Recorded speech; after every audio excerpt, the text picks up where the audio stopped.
This is Earl Nightingale. I'd like to tell you about the strangest secret in the world.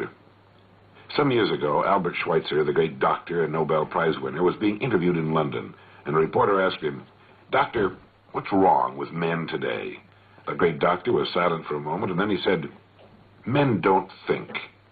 And it's about this that I want to talk with you.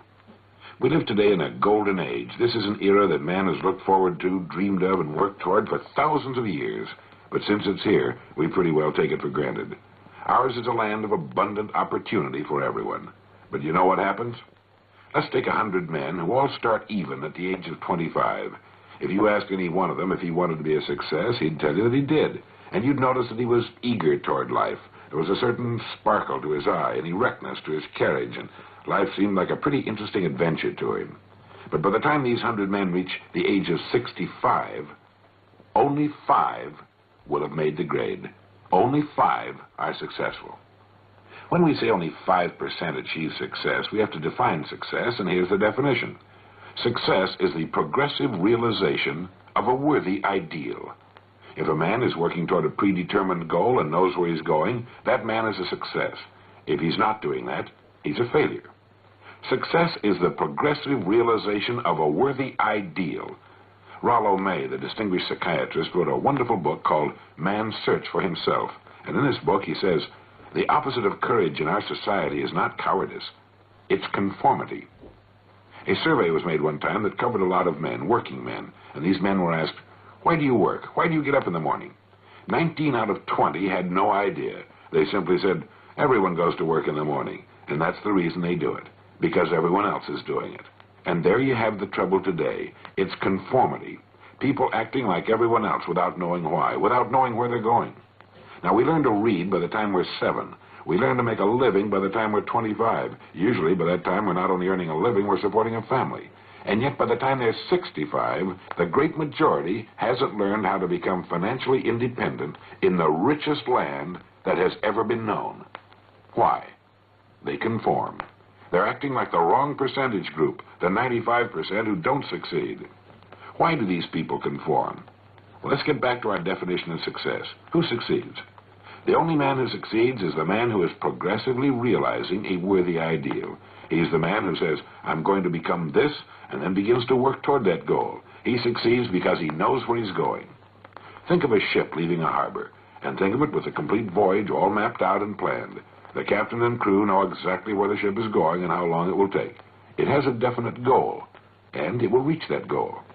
Now let's take another ship, just like the first, only let's not put a crew on it, or a captain at the helm. Let's give it no aiming point, no goal, no destination. We just start the engines and let it go. I think you'll agree with me that if it gets out of the harbor at all, it will wind up on some deserted beach, a derelict. It can't go anyplace because it has no destination and no guidance. And it's the same with a human being. I'll tell you who the successful people are. A success is the school teacher who's teaching school because that's what he or she wanted to do. The success is the woman who's a wife and mother because she wanted to become a wife and mother and is doing a great job of it. The success is the man who runs the corner gas station because that's what he wants to do. The success is the successful salesman who wants to become a top-notch salesman and grow and build with his organization. A success is anyone who is doing deliberately a predetermined job because that's what he decided to do deliberately. But only 1 out of 20 does that. That's why today there really isn't any competition unless we make it for ourselves. Instead of competing, all we have to do is create. For 20 years, I looked for the key which would determine what would happen to a human being. Was there a key, I wanted to know, which would make the future a promise that we could foretell to a large extent? Was there a key that could guarantee a person's becoming successful if he only knew about it and knew how to use it? Well, there is such a key, and I've found it. Here's the key to success and the key to failure. We become what we think about. Now let me say that again. We become what we think about. Throughout all history, the great wise men and teachers, philosophers and prophets have disagreed with one another on many different things. It's only on this one point that they're in complete and unanimous agreement. Buddha said, all we are is what we've thought about. Marcus Aurelius said, a man's life is what his thoughts make of it. Disraeli said, everything comes if a man will only wait. I've brought myself by long meditation to the conviction that a human being with a settled purpose must accomplish it, and that nothing can resist a will that will stake even existence for its fulfillment. Ralph Waldo Emerson said this: "A man is what he thinks about all day long." William James said, "The greatest discovery of my generation is that human beings can alter their lives by altering their attitudes of mind." And George Bernard Shaw said, "People are always blaming their circumstances for what they are. I don't believe in circumstances. The people who get on in this world are the people who get up and look for the circumstances they want, and if they can't find them, make them." Well, it's pretty apparent, isn't it? We become what we think about. It stands to reason that a person who's thinking about a definite and worthwhile goal is going to reach it, because that's what he's thinking about, and we become what we think about. Conversely, the man who has no goal, who doesn't know where he's going, and whose thoughts must therefore be thoughts of confusion and anxiety and fear and worry, becomes what he thinks about. His life becomes one of frustration, fear, anxiety, and worry. And if he thinks about nothing, he becomes nothing. You see, the human mind is the last great unexplored continent on Earth. It contains riches beyond our wildest dreams. It will return anything we plant in it. Now, you might say, but if that's true, why don't people use their minds more? Why don't they till their fertile mental soil? We have the answer to that, too. Our mind comes as standard equipment at birth. It's free, and things that are given to us for nothing we place little value upon. Things that we pay money for, we value. The paradox is that exactly the reverse is true. Everything that's really worthwhile in life came to us free. Our minds, our souls, our bodies, our hopes, our dreams, our ambitions, our intelligence, our love of our families and children and friends. All these priceless possessions are free. But the things that cost us money are actually very cheap and can be replaced at any time. A good man can be completely wiped out and make another fortune. He can do that several times.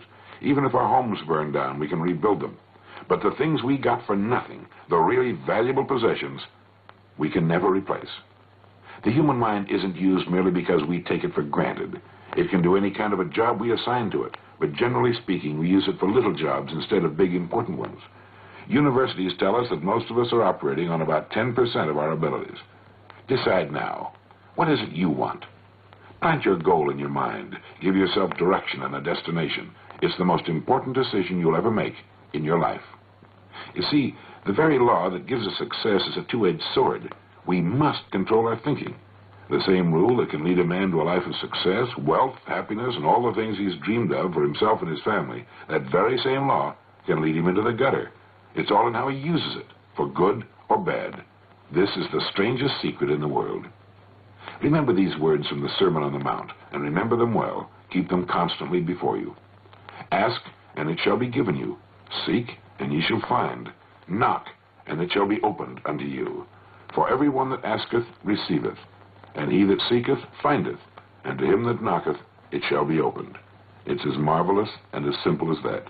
In fact, it's so simple that in our seemingly complicated world, it's difficult for an adult to understand that all he needs is a purpose and faith. Above all, don't worry. Worry brings fear, and fear is crippling. The only thing that can cause you to worry is trying to do it all yourself. Know that all you have to do is hold your goal before you. Everything else will take care of itself. Remember also to keep calm and cheerful. Don't let petty things annoy you and get you off course. Prosperity is founded upon a law of mutual exchange. Any person who contributes to prosperity must prosper in turn himself.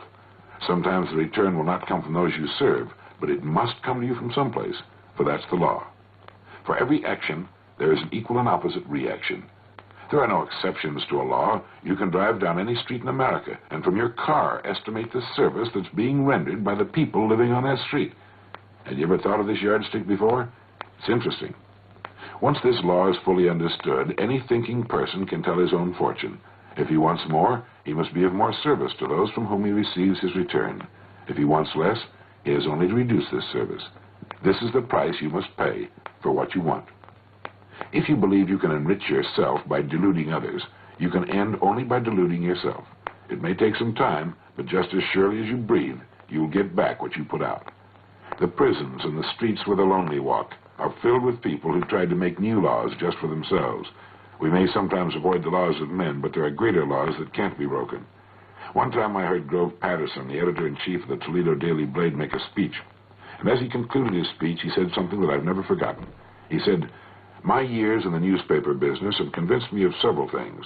Among them, that people are basically good, and that we came from someplace, and we're going someplace. So we should make our time here an exciting adventure. The architect of the universe didn't build a stairway leading nowhere." And the greatest teacher of all, the carpenter from the plains of Galilee, gave us the secret time and time again. As ye believe, so shall it be done unto you.